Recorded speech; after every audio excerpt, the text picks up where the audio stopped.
Greetings, everybody. Welcome back to another episode of Books and Buds, where we discuss two of the greatest things God ever gave to the planet Earth, books and buds.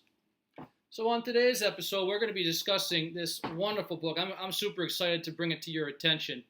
It's titled Rabbit Cake by writer Annie Hartnett. So what we do here in the program is we like to discuss books that aren't getting the attention we feel that they deserve. This book blew my mind.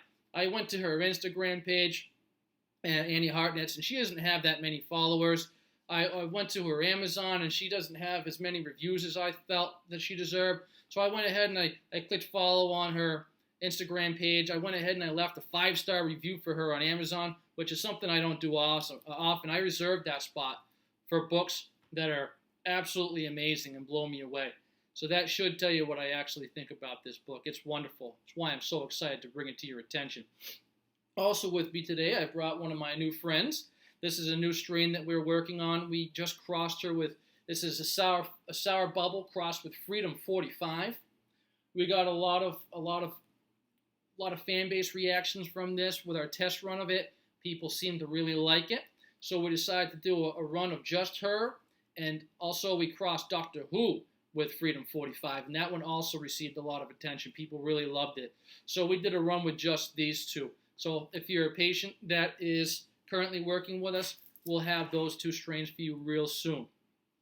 To learn more about Burning Bush and our new strains, please visit our website, burningbush207.com. If you're a Maine medical marijuana holder, please come by, pay us a visit, and meet your new caregiver. All right, so on to the book. Annie Hartnett. I found this book in the library. I was drawn to the title. I was drawn to the, obviously the cover, because covers do sell.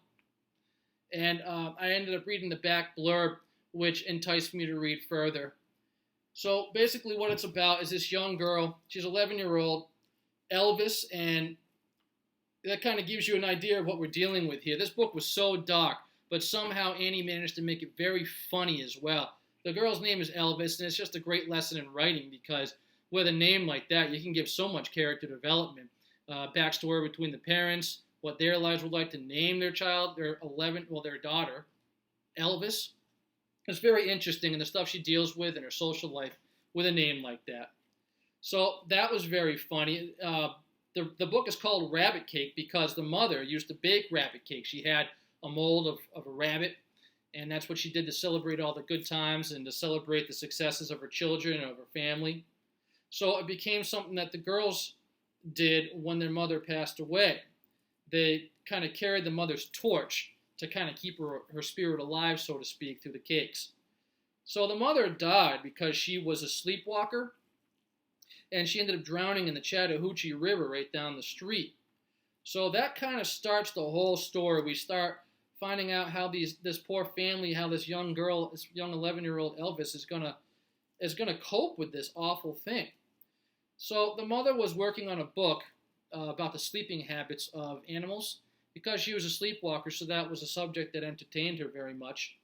So the daughter decided to continue on with the project and ended up doing fairly well for herself. The book ended up landing a deal, and it was great towards the ending. It wrapped it up nicely where the mother's work lived on, so to speak. But the father, he likes to wear his deceased wife's clothing, her bathrobes, and her pantyhose and everything else around the house. He puts on her lipstick and her mascara, and the girls are just creeped out by it, but everyone deals with grief their own way. Book was just outrageous, so silly and dark, but so funny at the same time. So then the family gets a phone call from the local pet shop owner.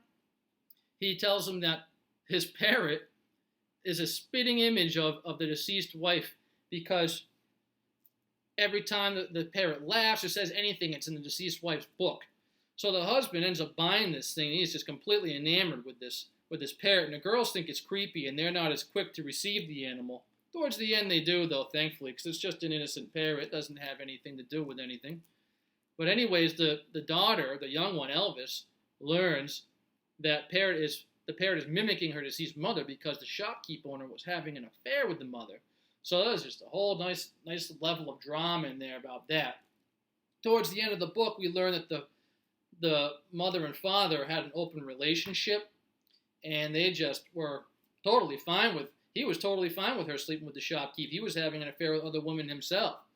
So it's one of those crazy things, because this is a literary YA, which is my favorite genre, by the way, is literary, and I do enjoy YA as well, because they've just been coming out with some great books lately, starting with the Harry Potter series, really. I mean, and you can go back way back into The Catcher in the Rye, but YA is just a wonderful genre, and literary YA is pretty good too. But it kind of reminded me of The Catcher in the Rye because it's so dark for a young adult novel. But damn, did she do a good job. She painted a wonderful picture of this town, Freedom, in Arkansas. She did a wonderful job just describing the family dynamics. She just did a wonderful job, period. What we do here on this channel is we try to bring attention to authors that don't get the attention they deserve. This book deserves your attention. It was fantastic. I left it a 5-star review on Amazon. I tried contacting her through Instagram, trying to develop a relationship since I'm also a young adult literary writer.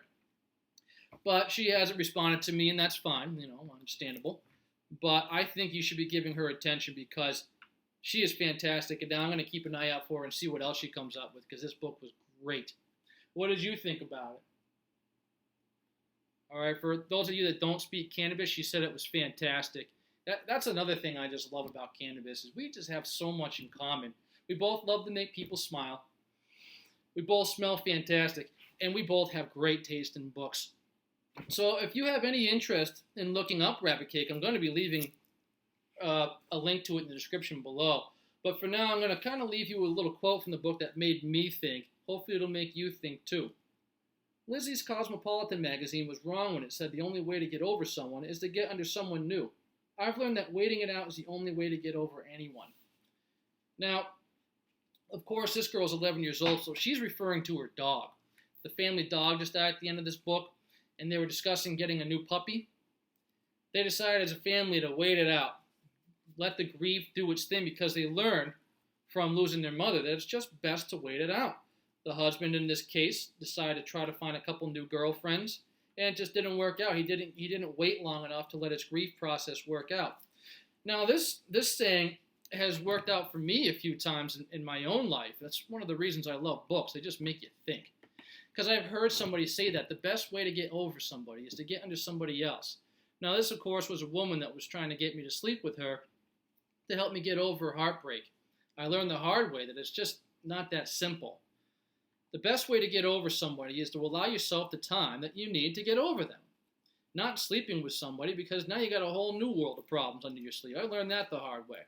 And I imagine that some of you have probably learned that the hard way yourselves. That's one of the great things about reading, is it just gives you empathy, it gives you a whole different way of looking at things, just makes you think. I love books. That's what we're doing here. We're here to promote books that deserve your attention. That's it for today's episode. I really appreciate you watching. I'm going to leave a link to this book in the description below, like I said. I'm also going to be leaving a link to my own story, The Writer, which has been released in Young Adult Review Network. If you like my story, The Writer, it's a very quick read. It's like 3,000, 4,000 words long. You're going to love Rabbit Cake because it's also a coming-of-age YA literary tale. If you like that story, you'll also like my book, Corpse Lily, which is coming out soon through Rhetoric Askew Publishing. When that comes out, I'll also leave a description for that below. For now, thank you very much for tuning into Books and Butts. We love you. Stay cool, everybody.